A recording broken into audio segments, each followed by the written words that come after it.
Hi! ഇവിടെ ഒരാള് അമ്പോറ്റിനോടൊക്കെ അനുവാദം വാങ്ങിച്ചിട്ട് സന്തോഷത്തിൽ യാത്ര പറഞ്ഞു പോകുന്നത് എങ്ങോട്ടാണെന്ന് അറിയാമോ? കുഞ്ഞിനിന്ന് 3-ാം ടൈംസ് വാക്സിൻ എടുക്കാൻ പോകുന്നതാണ്. കൂടാതെ കുഞ്ഞിന്ന് ആദ്യമായിട്ടാണ് അവളുടെ ഓട്ടോയിൽ യാത്ര ചെയ്യുന്നത്. കഴിഞ്ഞ തവണയും പറഞ്ഞിരുന്നില്ലേ, ഹെൽത്ത് ഇവിടെ തൊട്ടടുത്താണ്. അത് നമ്മുടെ തിരുഹൃദയ ദേവാലയത്തിന്റെ തൊട്ടടുത്ത്. പതിവ് പോലെ അത്യാവശ്യം വലുതും ചെറുതുമായ വാവകളൊക്കെ എത്തിയിട്ടുണ്ട്. സ്വരമോളും പതിവ് പോലെ തന്നെ യാത്ര എന്ന് പറഞ്ഞാൽ എന്താണ് ബഹളവും ചാട്ടവും. അടുത്താണേലും ദൂരെയാണേലും ഇപ്പതാ മനസ്സിലായി, ഏത് വണ്ടിയിലാണേലും ആളുടെ പതിവ് തെറ്റിക്കാറില്ല. തൂക്കവും അളക്കലും ഒക്കെ കൃത്യം തന്നെയാണ്.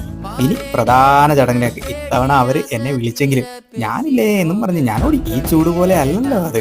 കൃത്യം കഴിഞ്ഞ് 20 മിനിറ്റ് റെസ്റ്റ് ഒക്കെ കഴിഞ്ഞ് ആളെത്തി. കഴിഞ്ഞ തവണത്തെ പോലെ ഇന്നും ആള് കൂളായിരുന്നു. ഇനിയുള്ള 2 ദിവസമാണ് സങ്കടം.